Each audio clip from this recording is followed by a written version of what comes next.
తెలుగు సినీ చరిత్రలో 101 జిల్లాల అందగాడు నటుడు నూతన్ ప్రసాద్ ప్రస్థానం ప్రత్యేకమైంది. ఆయన తన నటనతో ప్రేక్షకుల మనసులో చెరగని ముద్ర వేశారు. హీరోగా, విలన్గా, కమెడియన్గా పాత్ర ఏదైనా తన ప్రతిభతో ప్రాణం పోసి వెండితెర ప్రసాదంగా నిలిచారు మన నూతన్ ప్రసాద్ గారు. 101 జిల్లాల అందగాడుగా ప్రసిద్ధి చెందిన ఆయన అసలు పేరు తాడేనాడ సత్యదుర్గ వరప్రసాద్. 1945 డిసెంబర్ 12న కృష్ణా జిల్లా కైకలూరులో జన్మించారు. చిన్ననాటి నుంచి ఆర్థిక ఇబ్బందులు ఎదుర్కొన్నారు. ఆయన తండ్రి సుబ్బారావు గుమాస్తాగా పనిచేశారు. తల్లి శ్యామలాదేవి బట్టలు కుడుతూ కుటుంబాన్ని పోషించారు. కైకలూరులో ఎస్ఎస్ఎల్సీ పూర్తి చేసి మచిలీపట్నంలో ఐఐటి చదివారు. ఆ తర్వాత ఇరిగేషన్ డిపార్ట్మెంట్, హెచ్ఎల్ సంస్థల్లో చిన్న ఉద్యోగాలు చేశారు. హైదరాబాద్లో రంగస్థల నటుడు భాను ప్రకాష్ పరిచయంతో రంగస్థలంపై అడుగుపెట్టారు. రక్త కన్నీరు వంటి నాటకాల్లో నాగభూషణం డైలాగులను అనుసరిస్తూ నటిస్తూ తన తల్లిని మురిపించారు. 10 ఏళ్ల పాటు రంగస్థలంపై కృషి చేసి 1972లో విజయవాడలో జరిగిన రాష్ట్ర స్థాయి నాటక పోటీల్లో ఉత్తమ నటునిగా బహుమతి పొందారు. సినీ రచయిత పినిశెట్టి శ్రీరామ్మూర్తి ద్వారా నీడలేని ఆడది చిత్రంలో అవకాశం వచ్చినప్పటికీ ఆయన తొలి విడుదలైన చిత్రం మాత్రం అందాల రాముడు. 3వ చిత్రం ముత్యాల ముగ్గులోని నిత్య పెళ్లి కొడుకు పాత్రతో అందరి దృష్టిని ఆకర్షించారు. కెరీర్ ప్రారంభంలో తాగినప్పుడు బొద్దుగా కనిపిస్తారని మిత్రులు సలహా ఇవ్వడంతో తాగుడికి అలవాటు పడి దాని ప్రభావంతో ఆరోగ్యం దెబ్బతింది. తాగుడు మానేయాలని నిర్ణయించుకొని డాక్టర్ వద్దకు వెళ్లగా ఎటువంటి జబ్బు లేదని నిర్ధారించారు.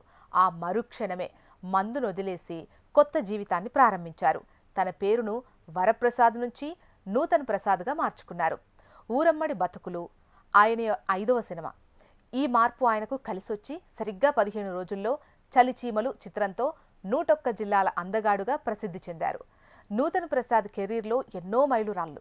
బాలకృష్ణ హీరోగా నటించిన దేశోద్ధారకుడు చిత్రంలో మెయిన్ విలన్గా, రాజాదిరాజులో సైతాన్గా నటించి ప్రేక్షకులను ఆకట్టుకున్నారు.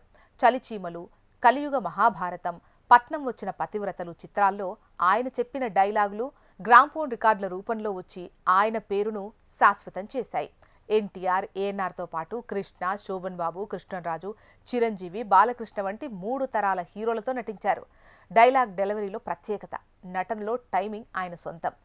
ప్రెసిడెంట్ పేరమ్మ ఆయన్ను హీరోను చేయగా తర్వాత కుడియడమైతే, సుబ్బలక్ష్మి, సుబ్బారాయుడు వంటి పలు చిత్రాల్లో ఆయన హీరోగా చేశారు. సొంతంగా ఓ అమ్మ కథా చిత్రాన్ని కూడా నిర్మించారు. 1989 ఫిబ్రవరి 1 ఆయన జీవితంలో ఒక విషాదకరమైన రోజు. రాజేంద్ర ప్రసాద్ హీరోగా నటించిన బామ్మ మాట బంగారు బాటా చిత్రం షూటింగ్లో కారు గాల్లో ప్రయాణించే షాట్ తీస్తుండగా క్రేన్ చైన్ తెగిపోయింది. ఈ ప్రమాదంలో నూతన్ ప్రసాద్ వెన్నెముక విరిగి ఆయన 2 కాళ్ళు చచ్చుబడిపోయాయి. ఇది ఆయనకు వ్యక్తిగతంగా ఎంత విషాదాన్ని మిగిల్చిందో, తెలుగు చిత్ర పరిశ్రమకు ఒక గొప్ప నటుని దూరం చేసింది.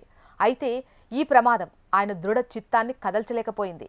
వీల్చైర్కు పరిమితమైనప్పటికీ కుంగిపోకుండా కర్తవ్యంతో తిరిగి నటన ప్రారంభించారు.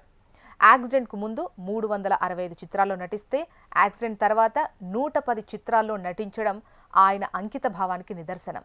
తన అద్భుతమైన వాచకాన్ని అనువాద చిత్రాలకు ఉపయోగించారు. ఆయనే 2 చిత్రంలో గుమ్మడికి, సింహాసనంలో అమ్జద్ ఖాన్కు డబ్బింగ్ చెప్పారు. 1964లో నటునిగా హైదరాబాద్ రవీంద్ర భారతి వేదిక మీదే అరంగేట్రం చేసిన నూతన్ ప్రసాద్ను ముఖ్యమంత్రి చంద్రబాబు నాయుడు రవీంద్ర భారతి కార్యదర్శిగా నియమించారు.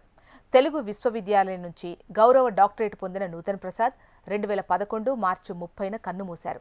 ఆయన తనయుడు కొన్ని చిత్రాల్లో నటించినప్పటికీ తండ్రిలా గుర్తింపు తెచ్చుకోలేకపోయారు. నూతన్ ప్రసాద్ జీవితం, ఆయన పోరాటం తెలుగు చరిత్రలో ఒక గొప్ప స్ఫూర్తికి నిదర్శనం.